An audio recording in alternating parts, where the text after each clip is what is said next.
Bismillahirrahmanirrahim. Assalamualaikum warahmatullahi wabarakatuh. Innal hamdalillah nahmaduhu wa nasta'inuhu wa nastaghfiruh wa na'udzu billahi min shururi anfusina wa min sayyiati a'malina.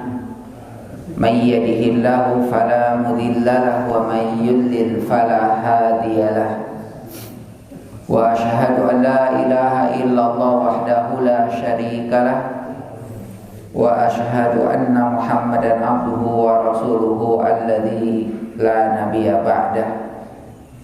Ya ayyuhalladzina amanu taqullaha haqqa tuqatih wa la tamutunna illa wa antum muslimun. Allahumma shalli wa sallim ala nabiyyina Muhammad wa ala alihi wa sahbihi wa man tabi'ahum bi ihsanin ila yaumiddin. Hadirin jamaah subuh yang insyaallah dirahmati dan dimuliakan Allah Subhanahu wa taala. Alhamdulillah, pada kesempatan pagi hari ini kita kembali bersama bermajelis yang tentunya mudah-mudahan Allah Subhanahu wa taala senantiasa memberikan taufik, hidayah dan juga kesehatan. Hari ini jemaah sekalian, kita sudah berada di bulan Rabiul Awal.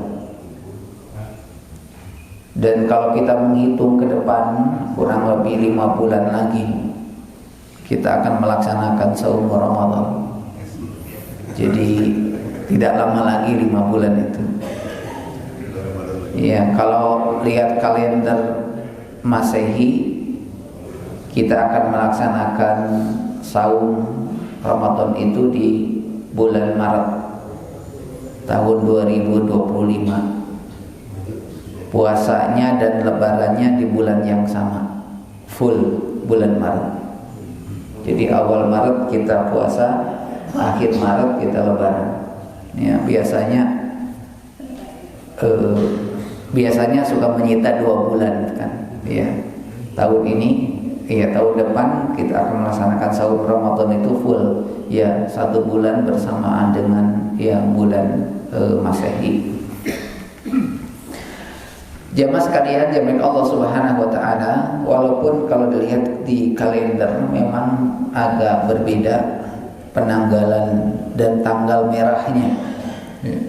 Ada yang tanggal merahnya itu hari Senin, ada yang tanggal merahnya hari Ahad. Ya memang hari Ahad tanggal merah, tapi yang berkaitan dengan tanggal 12 Rabiul Awalnya. Jadi 12 Rabiul Awal itu kalau lihat di beberapa aplikasi besok hari Ahad, ya, tapi ada juga yang hari Senin. Tetapi kemudian Seninnya beberapa tanggal warnanya hitam, tidak merah gitu.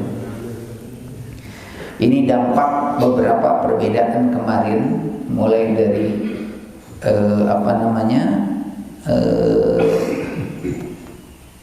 melaksanakan puasa Arafah, ya, melaksanakan puasa Arafah, ya, dan sampai sekarang ada sedikit, ya, perbedaan, ya, hal tersebut. Jemaah sekalian yang Allah Subhanahu wa taala, pada kesempatan pagi hari ini saya ingin menyebutkan sedikit tentang keutamaan, keistimewaan para sahabat. Ya, keistimewaan, keutamaan para sahabat Rasulullah sallallahu alaihi wasallam. Di antaranya adalah perkataan sahabat Abdullah bin Mas'ud radhiyallahu anhu. Qala, beliau mengatakan, man kana minkum mustannan, barang siapa di antara kalian yang ingin mengikuti kebaikan, sunnah hasanah, barang siapa di antara kalian yang ingin mengikuti sebuah kebaikan, falyastanna biman qad mat, maka ikutilah kebaikan-kebaikan orang-orang yang telah meninggal. Kenapa beliau mengatakan fa innal hayya la tu'man alaihi al fitnah? Karena orang yang masih hidup itu tidak pernah aman dari fitnah. Mungkin hari ini baik, besok berubah. Hari ini beriman, besok kufur. Hari ini istiqomah, besok futur. Hari ini semangat, ya, besok malas. Ya. Itu kalau kita mengikuti kebaikan orang yang masih hidup. Tetapi bukan berarti tidak boleh. Yang beliau katakan adalah siapa yang kebaikannya walaupun mereka telah meninggal diikuti. Maka beliau mengatakan ulaika ashabu Muhammadin sallallahu alaihi wasallam. Ulaika, mereka itu adalah ashabu Muhammad, adalah sahabat-sahabat Nabi Muhammad sallallahu alaihi wasallam. Nah, kalau kita ingin mengikuti kebaikan, kata Abdullah bin Mas'ud, maka ikutilah kebaikan-kebaikan para sahabat. Walaupun mereka telah meninggal, kebaikannya akan abadi. Ya. Kemudian beliau mengatakan kanu afdalu hadhihi ummah. Kenapa kita harus mengikuti kebaikan-kebaikan para sahabat? Di antaranya adalah kanu afdalu hadhihi ummah. Karena mereka itu adalah sebaik-baiknya ummah, sebaik-baiknya contoh, sebaik-baiknya teladan, sebaik-baiknya figur. Bukan figuran,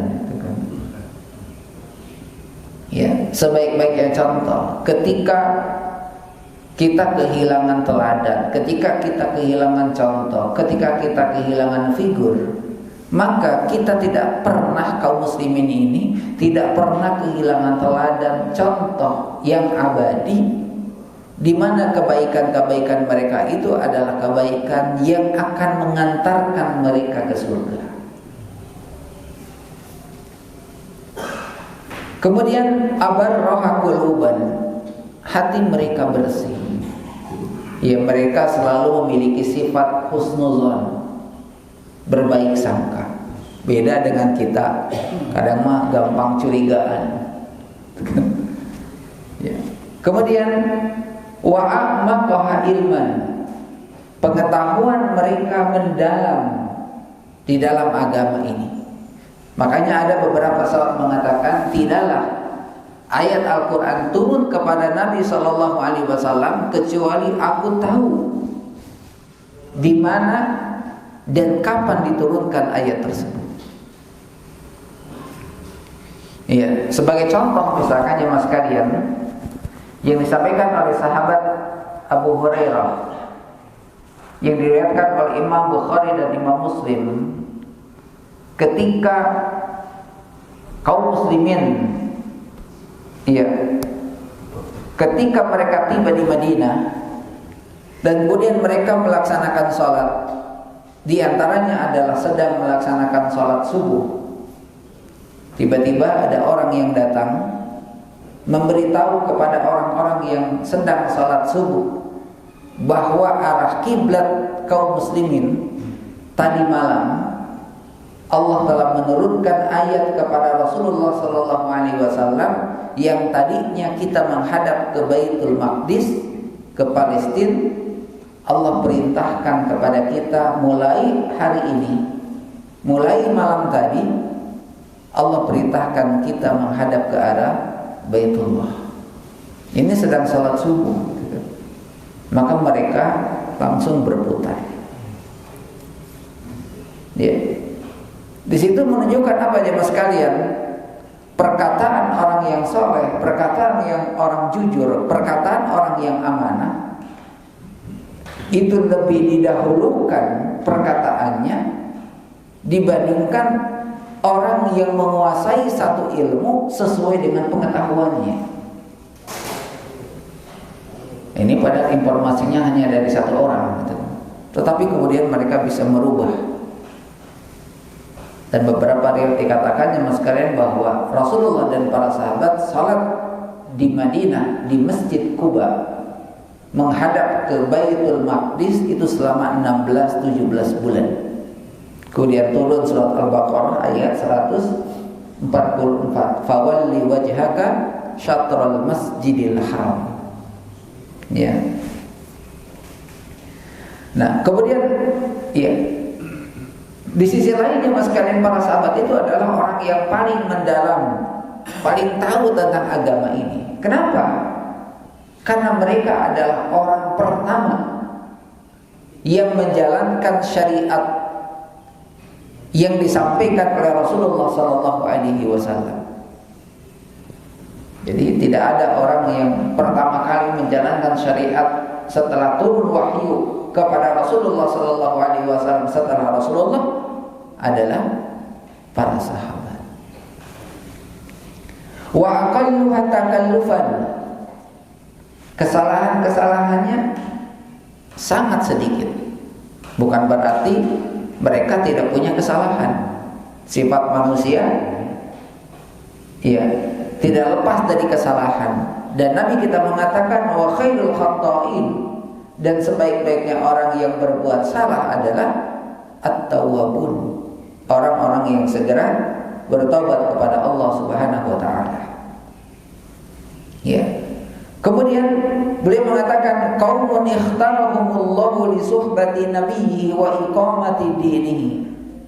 Para sahabat itu, kata Abdullah bin Mas'ud, adalah suatu kaum yang Allah telah memilih mereka li suhbati nabiyhi, untuk menemani, untuk membersamai Rasulullah sallallahu alaihi wasallam, wa iqamati dini, dan untuk bersama-sama menjalankan agama Allah Subhanahu wa taala.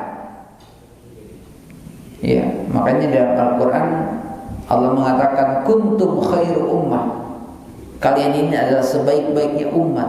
Siapa yang dimaksud dengan kuntum di sini? Kalian. Yang pertama adalah para sahabat. Ya.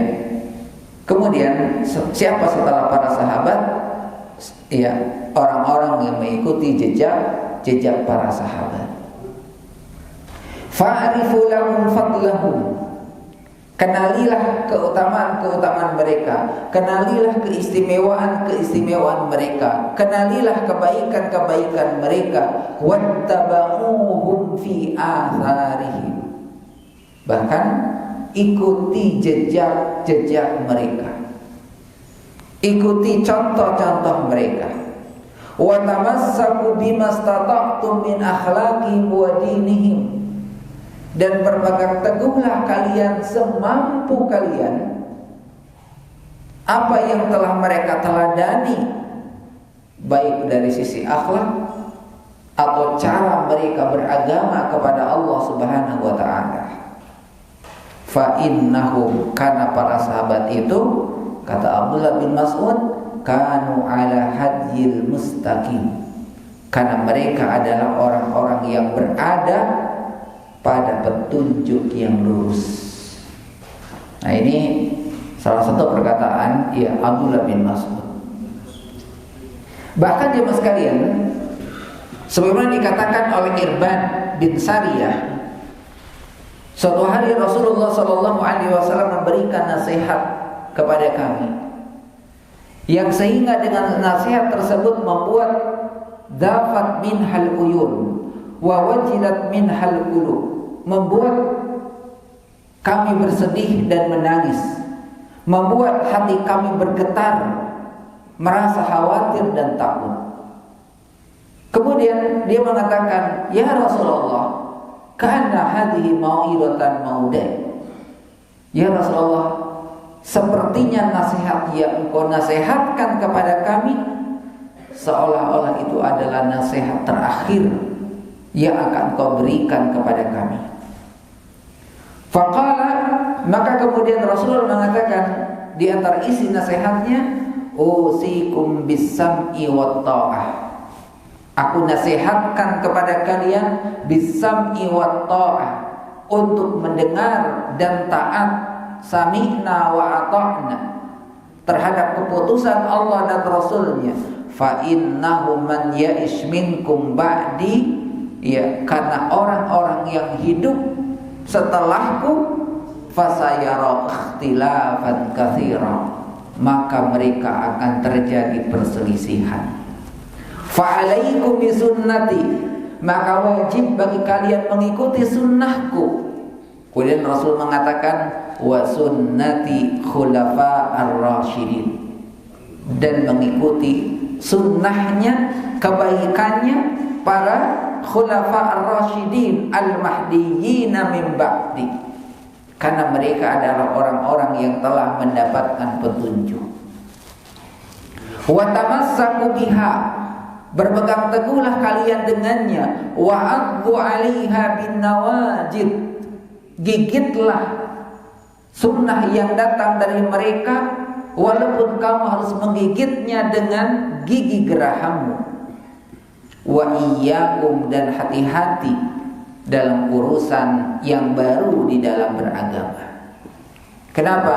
Karena Rasul mengatakan inna ahlal kitabaini iftaraku dinahu, karena kelak orang-orang yang berpegang teguh kepada dua kitab tersebut, ya, akan terpecah belah, kata Rasulullah, ala sintaini wa sab'ina millah, kepada 72 golongan. Wa inna hadhil ummah sataftariku ala salasi wa sab'ina millah, bahkan dikatakan, ya, bahkan umat ini akan terpecah belah menjadi, ya, 73 golongan, ya, kecuali kata Nabi kulluha finnar illa wahidah, ya, semuanya masuk ke dalam api neraka kecuali satu. Siapa?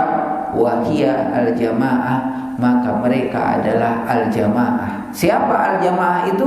Maka Rasul mengatakan ma ana alaihi wa ashabi, orang yang mengikutiku dan orang yang mengikuti para sahabatku. Ya. Jadi jemaah sekalian yang Allah Subhanahu wa taala, ya, sangat tegas, ya, Nabi kita sallallahu alaihi wasallam mengatakan tentang hal ini. Maka jemaah sekalian, dari perkataan tadi kita bisa mengambil faidah tentang sifat, ya, yang dimiliki oleh para sahabat yang menjadi teladan, contoh bagi kita. Apa yang menyebabkan mereka menjadi manusia terbaik? Apa yang menyebabkan mereka menjadi orang-orang yang terkadang disebutkan nama-namanya menjadi penghuni surga tanpa hisab? Di antaranya jemaah sekalian, di antara sifat yang dimiliki oleh para sahabat adalah mereka memiliki keyakinan yang kuat terhadap dua kalimat syahadat. Ini poin pertama sekalian. Mereka memiliki keyakinan yang kuat terhadap la ilaha illallah. Makanya para sahabat dulu jemaah sekalian diterpa, ya, dididik, diajari oleh Nabi Shallallahu Alaihi Wasallam di Mekah itu selama 13 tahun. Maka lahirlah orang-orang yang handal di dalam menerima dakwah sekalipun mereka harus mendapatkan ujian. Kita lihat Bilal bin Rabah, seorang sahabat Nabi Shallallahu Alaihi Wasallam, yang kemudian dia menyatakan diri bergabung dengan dakwah Rasulullah Sallallahu Alaihi Wasallam. Ya, apa yang dilakukan majikannya?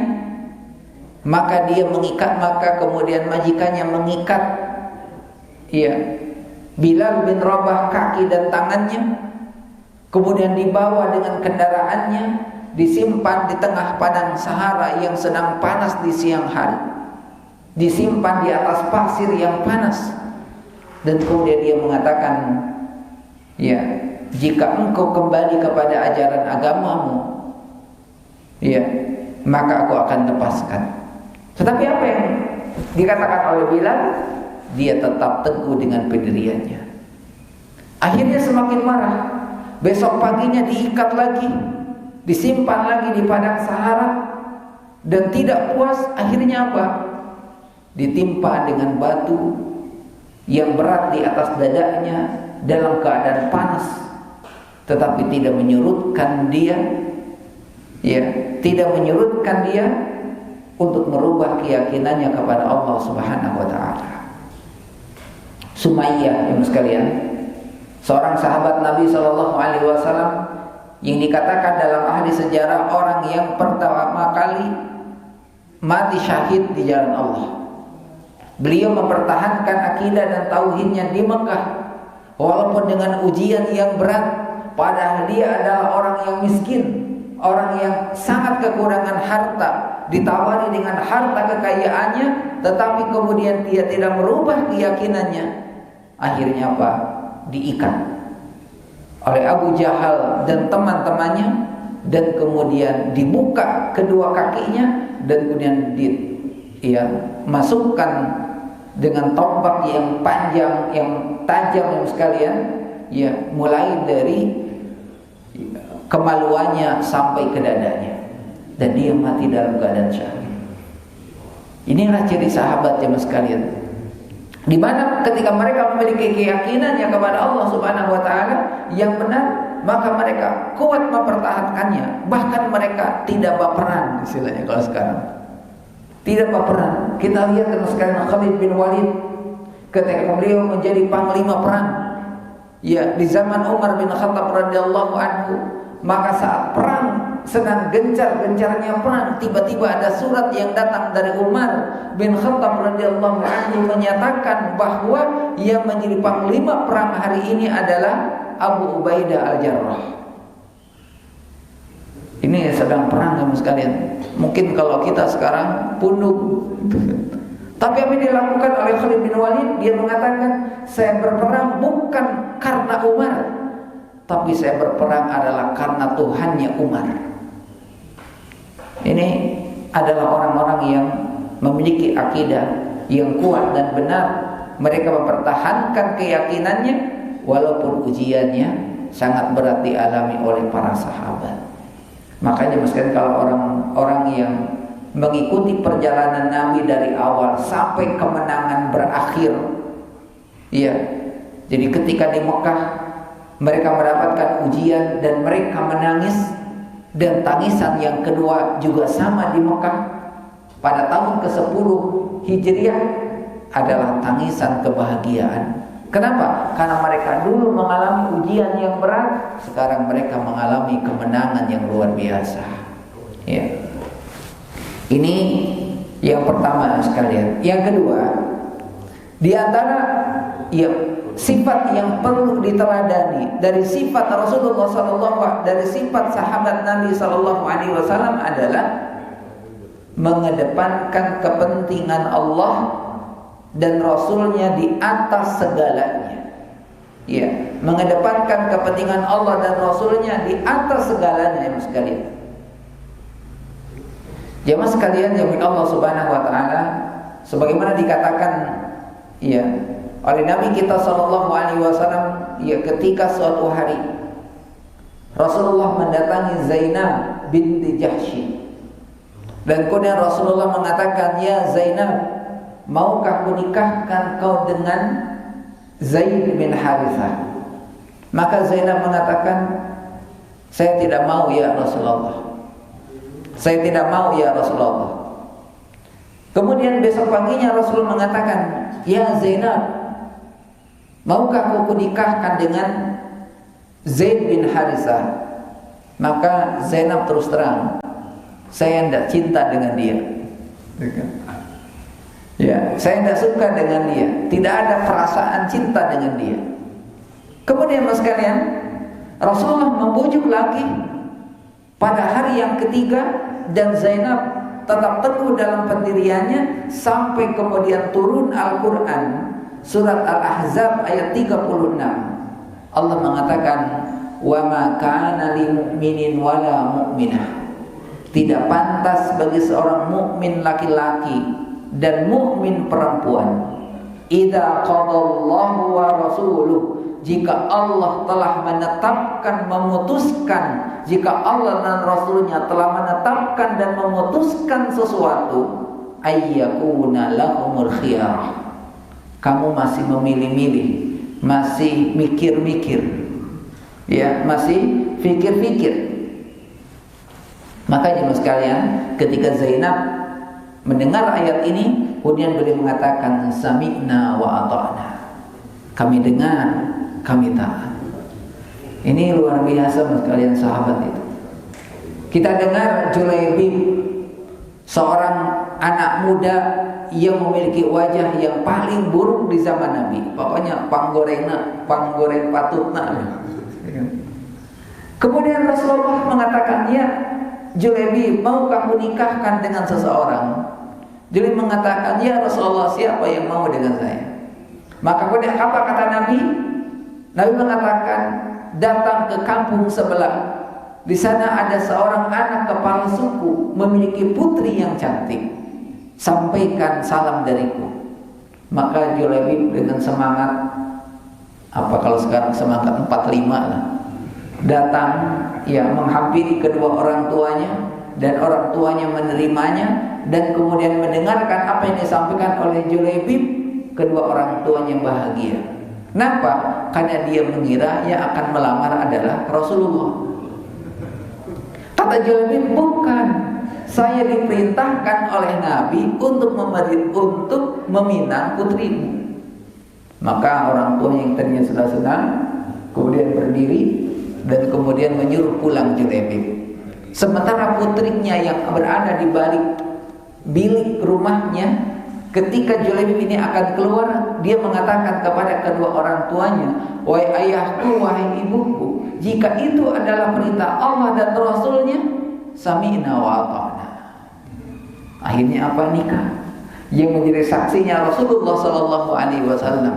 Bahkan di akhir cerita tentang Julaibib, surga sudah menanti untuk keluarga Julaibib. Padahal Julaibib ini ya orang yang mukanya buruk, tinggalnya adalah di emperan masjid karena menjadi ahlu sufah, tidak jelas orang tuanya, tidak punya pekerjaan.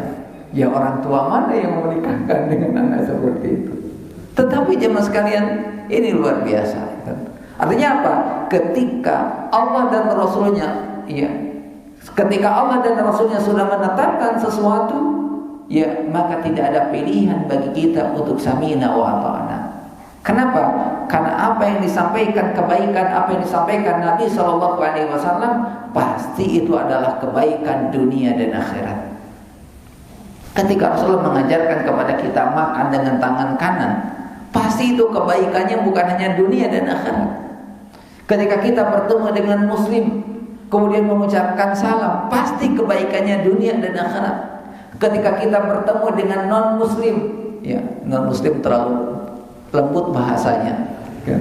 Ketika seorang muslim bertemu dengan orang kafir dan kemudian tidak memberikan salam dan tidak menjawab salam, pasti itu adalah kebaikan untuk dunia dan akhiratnya.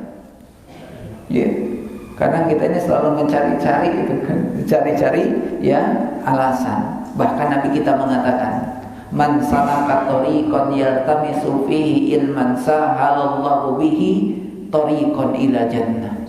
Ya, kalau barang siapa yang menempuh suatu perjalanan untuk menuntut ilmu, berjalan mencari untuk menuntut ilmu, bukan kemudian dia berjalan bersafar untuk ziarah ke makam-makam, untuk mendapatkan syafaat dari orang yang meninggal, sebagaimana salah satu saksi Vina dan Eki, gitu kan.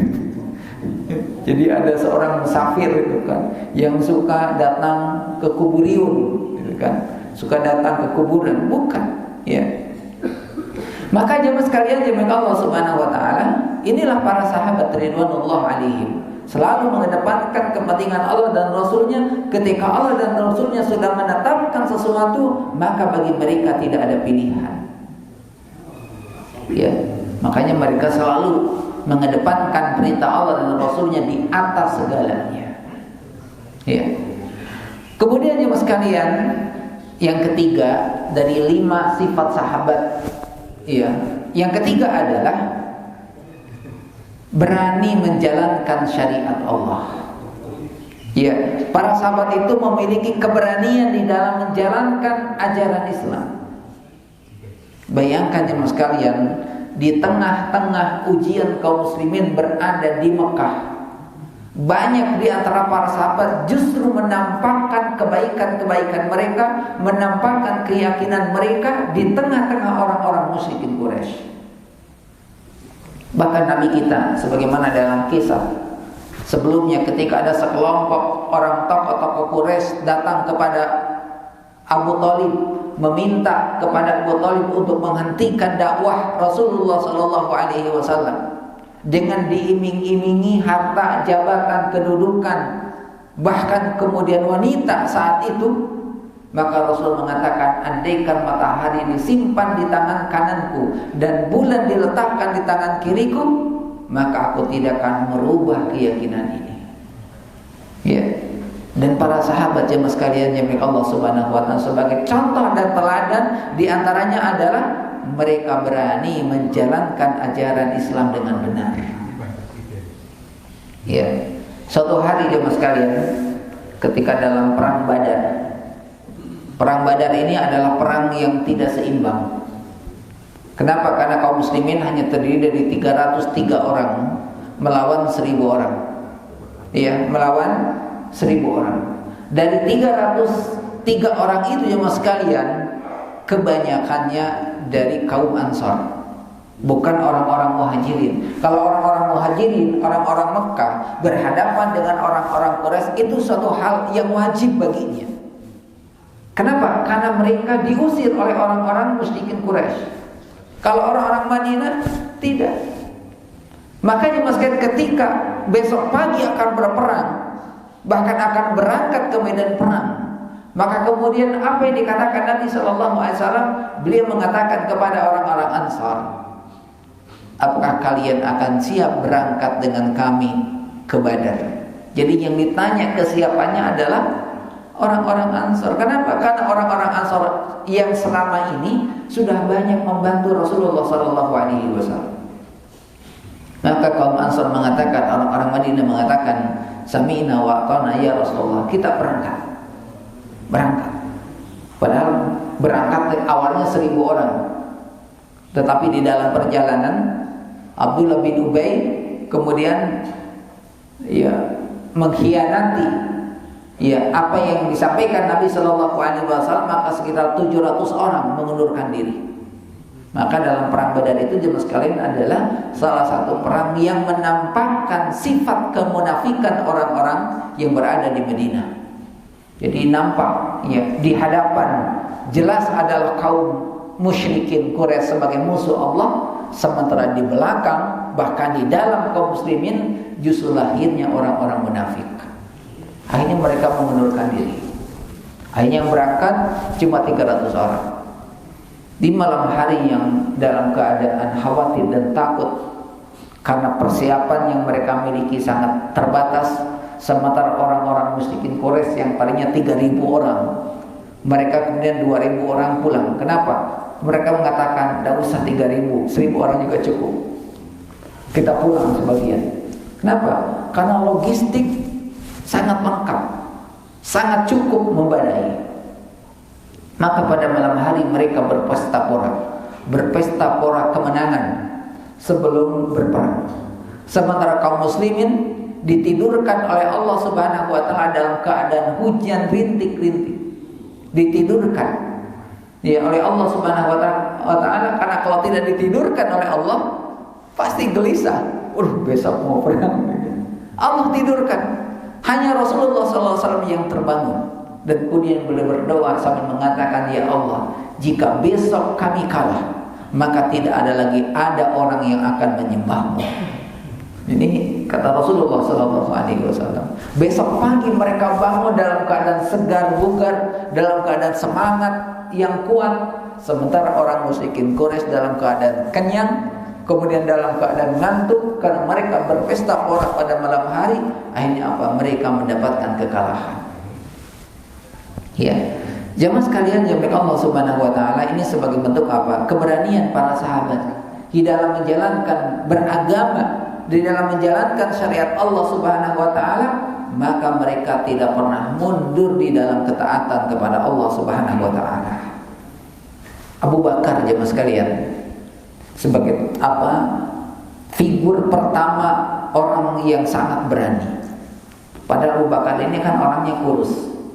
Kalau pakai sarung atau pakai celana sering merosot, saking kurusnya. Jangan kita bayangkan Abu Bakar itu seperti Umar yang gagah, tinggi, kuat gitu. Kurus. Sampai-sampai Aisyah mengatakan, bagaimana kau akan mengangkat ayahku? Jangankan untuk menjadi pemimpin, untuk ngimami salat saja, ya sangat sulit selesai salatnya. Kenapa? Mudah menangis. Ketika beliau menjadi khalifah, dan kemudian apa peran pertama yang dilakukan oleh Abu Bakar As-Siddiq?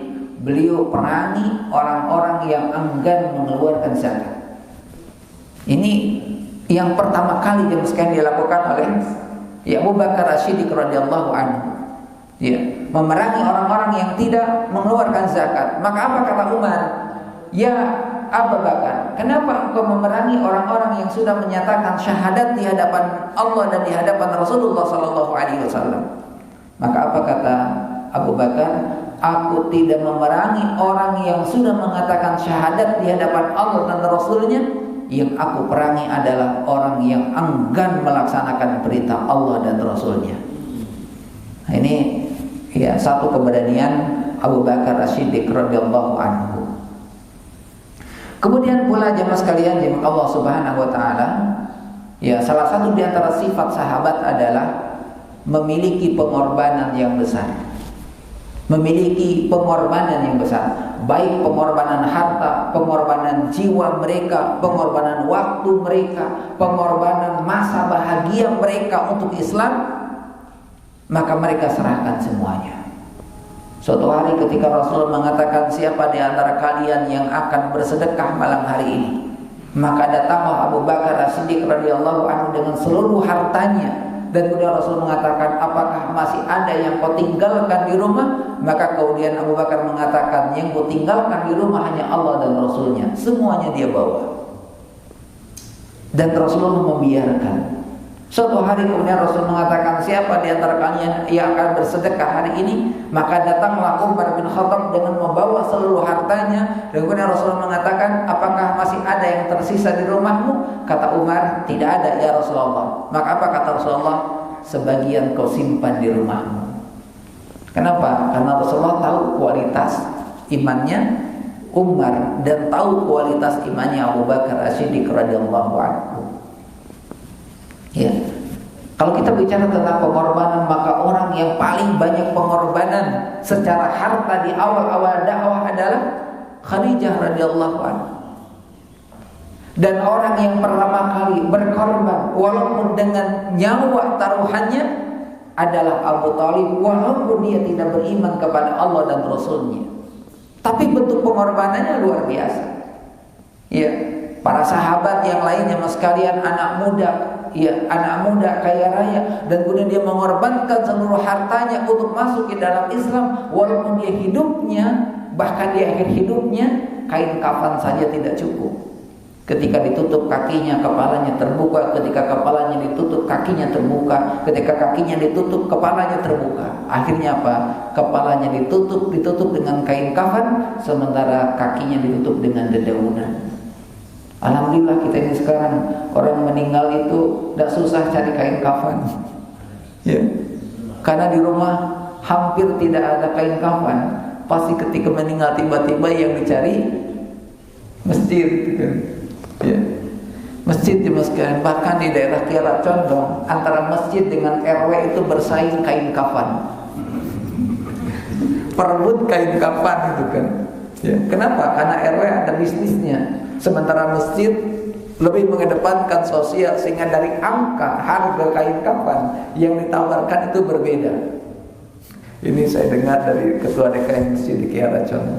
Kita nilai lagi ada masalah dengan RW. Kenapa? Gara-gara masjid menyiapkan kain kafan sebagai bentuk sosial kita, agar kemudian jamaah mau ke masjid gitu kan. Dimurahkan kain kafannya. Pas saya gara-gara itu sekalian. Ya. Nah, Itu ya naudzubillah sekalian. Jadi sekarang ini kita tidak kerepotan kain kafan, sudah siap. Bahkan di beberapa masjid kain kafannya sudah siap, yang memandikan sudah siap, ambulannya sudah siap. Ya. Ini sangat luar biasa. Ini sebagai bentuk apa? Pengorbanan. Terakhir yang kelima, di antara sifat sahabat adalah memiliki kepemimpinan yang kuat, jujur dan amanah. Sahabat ini memiliki kepemimpinan yang kuat, berani dan jujur.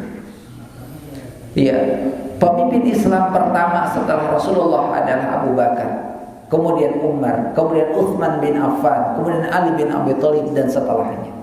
Dan pemimpin Islam dulu jemaah sekalian, pemimpinnya adalah ulama. Bukan seperti sekarang dipisahkan antara ulama dengan umaro. Bahkan dikatakan umaro dengan ulama harus sinergi, dipisahkan. Bahkan kalau ulama ikut serta di dalam umaro, ya untuk zaman ini bisa merubah prinsip-prinsipnya itu kan. Ya bisa merubah ya ideologinya, bisa merubah keyakinannya. Yang lainnya soleh, punten Pak Soleh ya. Ya, ya, yang tadinya masya Allah itu kan teruji, ya, dengan dunianya ya mas sekalian. Oleh karena itu jemaah sekalian, syarat menjadi pemimpin yang utama di dalam Islam ini adalah berani dan jujur. Salah satu bentuk keberaniannya kalau dia adalah pemimpin Islam, memiliki perhatian terhadap kaum muslimin. Jadi ciri pemimpin ya muslim itu, ciri yang pertamanya adalah memiliki perhatian, memiliki pembelaan terhadap kaum muslimin, terhadap Islam dan kaum muslimin. Ini syarat pertama, mutlak harus ada pada diri seorang muslim. Yang kedua adalah jujur. Jujur dan amanah sekali. Karena ini ya sangat sulit ya mencari tiga hal ini. Ya berani, kemudian jujur dan kemudian amanah untuk mencari seorang pemimpin. Akhirnya apa yang kita lakukan? Minimal mendekati. Dari sekian banyak pilihan, ya ini yang paling baik gitu kan. Masalahnya sekarang agak kacau ini kita memilih pemimpin hari ini, baik di tingkat provinsi ataupun kota Bandung. Kita ini bingung memilih siapa gitu kan. Yang kita harapkan ya sedikit bermasalah hari ini gitu. Ya, sedikit bermasalah hari ini. Jadi kita yang jadi bingung ya meski kaum muslimin.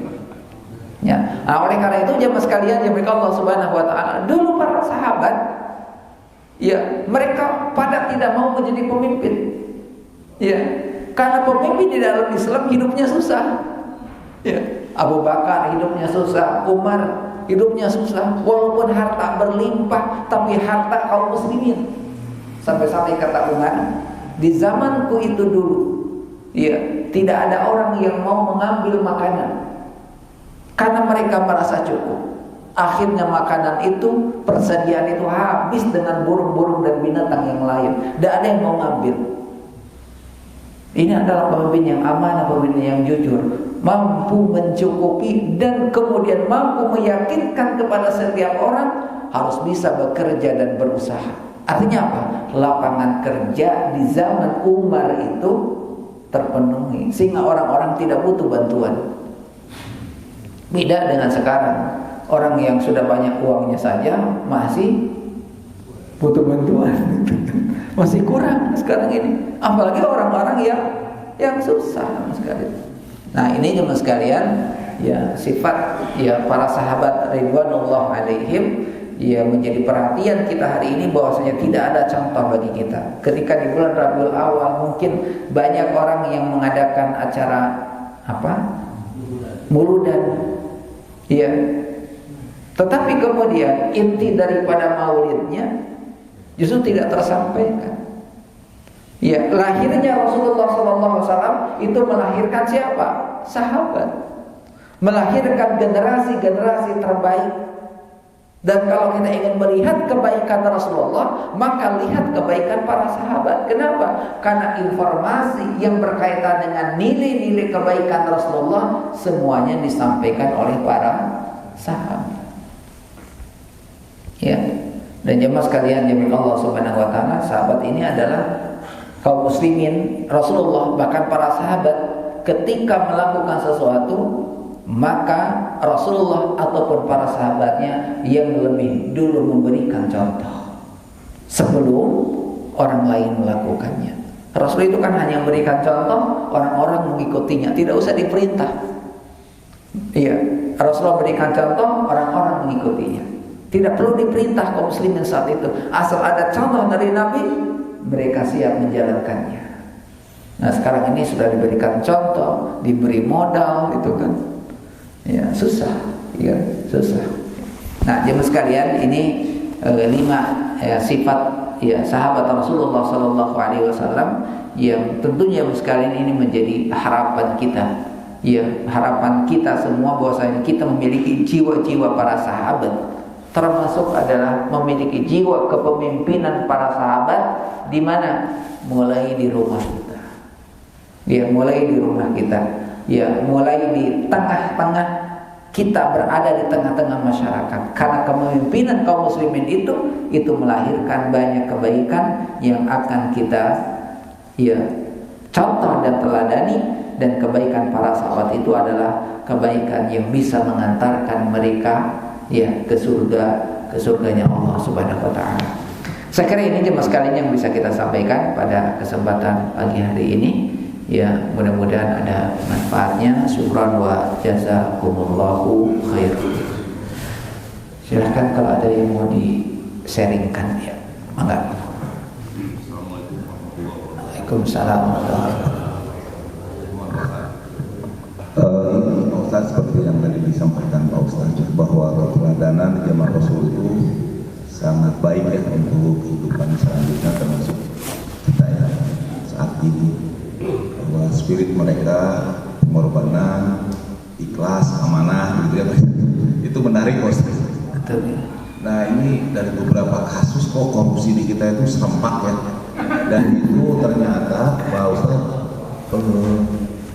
maaf ya, itu figur-figur agama.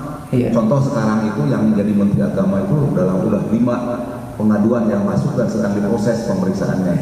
Ya mungkin kita tahu lah itu masalah bagaimana mengkonversi haji yang dilebihkan itu dimasukkan ke khusus gitu ya. Dan sampai ada sidak dari pansus dan seterusnya. Juga beberapa kejadian sebelumnya juga sama gitu. Kalau diukur materi dan finansial itu bukan mereka mau berkorban begitu ya, tetapi bagaimana mengumpulkan begitulah. Saya berpikir sebagai ilustrasi itu 1 triliun itu kan 1.000 miliar gitu ya, itu ngabisinnya di mana kok? Ada orang yang masih belum juga kenyang gitu loh Ustaz. Nah, ini apakah keteladanan itu sudah dilupakan oleh orang-orang yang notabene harusnya lebih tahu tentang resiko atau konsekuensi? Punya komentar tentang ini Pak Ustaz, bebas saja. Menurut Pak Ustaz itu gimana keadaan kita di sana? Iya. Terutama di Indonesia ya. Iya, baik. Jadi jemaah sekalian, keteladanan seorang pemimpin itu akan melahirkan orang-orang yang di sekitarnya memiliki teladan yang baik. Tidak mungkin di bawah akan memberikan teladan yang baik jika orang yang memimpinnya tidak memiliki keteladanan. Dan itulah yang dimiliki oleh Rasulullah Sallallahu Alaihi Wasallam. Di Sumedang jemaah sekalian ada masjid sampai hari ini kasus. Sebelum Covid dibongkar, ini masjid tingkat kecamatan dibongkar. Ya, di saat jalan tol baru dibuka, masjid itu sangat dibutuhkan. Sampai hari ini masjid itu tidak selesai. Demo masyarakat, kenapa? Karena ada korupsi di pengurus masjid. Ini mungkin kalau dulu kita tol sebelum sampai ke Paseh, maka kita akan keluar Cimalaka. Ada masjid Cimalaka itu didemo oleh masyarakat. Dan itu sempat ramai juga sekali. Ya, artinya apa jemaah sekalian? Bahwa ya sekelas pengurus masjid saja gitu kan? Ini yang bicara tentang masjid saja itu sampai seperti itu, bangunan tidak selesai sampai hari ini. Sementara masjid itu sangat dibutuhkan, ya, dan bisa dikategorikan itu menjadi masjid transit, ya, masjid yang menjadi pusat peradaban saat itu, ya. Tapi karena seperti itu, artinya adalah apa? Siapa yang menentukan, siapa yang memilih, ya, maka tentunya akan lahir dari siapa yang memimpinnya. Dan ya, kita tidak bisa menutup mata. Dan ini bukan berita-berita, bukan lagi rahasia umum gitu kan. Ya, kita mau apa lagi itu kan? Kita di bawah ini hanya bisa mengatakan ini. Bahkan sampai-sampai orang itu tidak bisa berkata apapun karena rasa takut. Saya menyimak permasalahan yang lagi kasus di Cirebon ini sampai hari ini belum selesai itu kan. Sampai korban itu menceritakan tentang pengalamannya selama dalam penyiksaan, dan itu semua menangis, sampai hakimnya saja menangis gitu kan. Artinya mas sekalian, hal itu terjadi karena apa? Karena dari kepemimpinannya di atas, ya. Dan jemaah sekalian, jemaah Allah Subhanahu wa taala, maka perubahan itu terkadang sangat sulit lahir dari atas. Perubahan itu harus jadi perubahannya. Ya, perubahan itu harus dari bawah. Iya, dari bawah. Rasulullah SAW ingin merubah. Ya, jadi perubahan itu bukan bahasa kita sekarang, meski itu bahasa Rasulullah gitu kan. Perubahan di zaman Nabi SAW itu bukan ingin merubah orang-orang musyrikin Quraisy, ya, yang tadinya kufur menjadi mukmin, kemudian aturan tata kenegaraan yang tadinya tidak baik menjadi baik. Tidak. Tapi Rasulullah mulai dari mana? Dari bawah. Bahkan dari orang-orang lemah. Bahkan dikumpulkan orang-orang lemah di masjid untuk membangun peradaban itu. Akhirnya apa? Muncul satu persatu, mulai dari orang yang paling susah, kemudian sampai kepada orang yang paling sukses, bahkan orang yang paling ditakuti di tanah Arab saat itu berhasil melalui dakwahnya Rasulullah Sallallahu Alaihi Wasallam. Tentu ini perjuangan yang sangat panjang, ya. Bagi kita hari ini dengan melihat kondisi hari ini, ya, kita tetap berusaha minimal dalam hati kita. Kalau hati kita merasa senang dengan kondisi hari ini, berarti iman kita dipertanyakan. Tapi kalau kita masih berpikir, masih khawatir, masih bertanya kenapa kok sampai seperti ini, itu menunjukkan bahwasanya kita memiliki perhatian. Tetapi tentunya jemaah sekalian, ya, perhatian-perhatian seperti ini perlu diakomodir, dan bisa sendiri-sendiri. Makanya kata Ali bin Abi Thalib mengatakan, jika kemungkaran terorganisir itu akan mengalahkan kebaikan yang terpecah belah, yang tidak terorganisir. Maka perubahan itu harus dari mana? Mulai dari kita, mulai dari rumah, mulai dari masjid, mulai dari sekitar kita. Dan jemaah sekalian, keteladanan Rasulullah dan keteladanan para sahabat itu, lahirnya Rasulullah menjadi manusia teladan, dan sahabat kemudian setelah menjadi manusia teladan adalah karena mereka menjadi teladan pertama di rumahnya. Jadi jemaah sekalian, menjadi teladan pertama di mana? Di rumahnya. Ya, sehingga keteladanan di rumah itu melahirkan keteladanan di luar rumah. Kalau sekarang kan sebaliknya. Bisa jadi ada orang menampakkan keteladanan di luar rumah, tapi di rumahnya sendiri dia tidak menjadi teladan. Contoh, ya. Rasul mengatakan, selalu mengingatkan, la tagdob, la tagdob, la tagdob. Tong gede ambek, tong gede ambek, tong ambekan. Di luar rumah mah masya Allah tahan emosinya, tapi begitu masuk ke rumah, ya, asal nanti gampang ambek kalau ke rumah itu. Rasulullah itu adalah orang yang sangat menahan amarahnya di rumah, bahkan di luar rumah. Nah, makanya ada istilah jaim di luar tapi di rumah. Tuh, gede ambek gitu kan. Jadi emang ya sekalian, masya Allah, makanya para sahabat dulu, ya mereka menuntut ilmu dari Nabi itu dari sisi adabnya, sisi etikanya, dan juga para ulama ya setelah dan setelahnya. Ya kita terus memang bersabar, terus berjuang, ya, dan berjuang itu tidak ada kata berhenti, terus ya, walaupun mungkin kita tidak merasakan perjuangan ini, mudah-mudahan yang merasakan perjuangan itu adalah anak cucu kita ke depan. Kita berjuang hari ini bukan untuk kita sebenarnya, untuk anak cucu kita ke depan. Ya kalau kita kebagian kemenangan, alhamdulillah. Kalau tidak, masih jauh. 2029 itu masih jauh gitu kan. Ya, mulai dari sekarang, dari mulai pemilihan RT, pemilihan RW itu kan, ya, mulai dari bawah, masya Allah kan. Kadang, aduh, memang greget juga itu kan, tapi tidak bisa apa-apa gitu. Hanya baca komentarnya bikin bisa jadi sakit kalau kita baca komentar jemaah sekalian.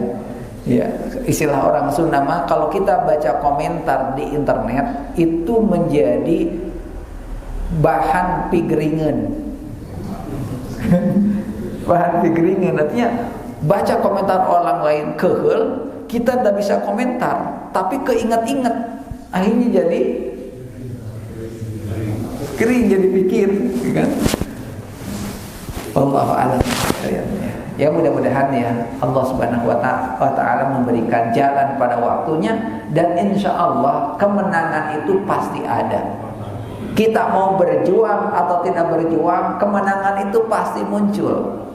Cuma jangan sampai kita tidak ikut andil dalam meraih kemenangan itu. Walaupun sedikit, ya kita lakukan. Wallahu a'lam. Ya. Ya, baik jemaah sekalian, ya 5 sahabat Nabi kita Shallallahu Alaihi Wasallam tadi, yang pertama adalah memiliki keyakinan yang kuat terhadap akidah, terhadap tauhid, terhadap la ilaha illallah, terhadap syahadat. Ya, yang kedua adalah mengedepankan perintah Allah dan Rasulnya di atas segalanya, mengedepankan kepentingan Allah dan Rasulnya di atas segalanya, selalu mendahulukan. Ya. Yang ketiga adalah berani dalam menjalankan ajaran Islam dengan benar. Berani. Kadang kalau kita menjalankan syariat Islam dengan benar, kadang orang Islam sendiri tidak senang dengan ajaran syariat itu sendiri. Contohnya siapa? BPIP itu kan. Muslim gitu kan. Kok yang keempat adalah memiliki pengorbanan, ya, yang cukup dalam dalam membantu syariat ini. Dan itulah para sahabat. Karena Rasulullah tidak mungkin berhasil tanpa ada pengorbanan dari para sahabat. Makanya perlu dikumpulkan agnia ini. Pasti jemaah sekalian, orang yang berjuang dalam kebaikan itu pasti ada orang-orang agnia yang membantu, walaupun tidak seagnianya orang yang membela kemungkaran gitu kan. Ya, kemudian yang terakhir adalah ya, para sahabat itu salah satu sifatnya adalah memiliki kepemimpinan yang kuat, berani dan jujur. Kuat, berani dan jujur. Berani, yang pertama berani itu adalah berani ya menjalankan syariat, berani ya membela agama Allah dan kaum muslimin. Dan itu ciri pertama yang harus ada pada diri seorang pemimpin muslim adalah harus membela agama, kehormatan dan kaum muslimin. Kalau itu sudah bisa dilakukan, maka yang lain itu akan mengikuti. Masalahnya sekarang ya agamanya, kaum musliminnya dianggap sebagai lawan, sebagai musuh, sementara lawan dijadikan sebagai teman. Ini ya 5 sekalian. Ini bisa tapi ini situsnya situs Arab ya, islamweb.net ya, syarah akidah Thahawiyah berkaitan dengan sifat sahabat ya Nabi Sallallahu Alaihi Wasallam ya. Cukup? Iya.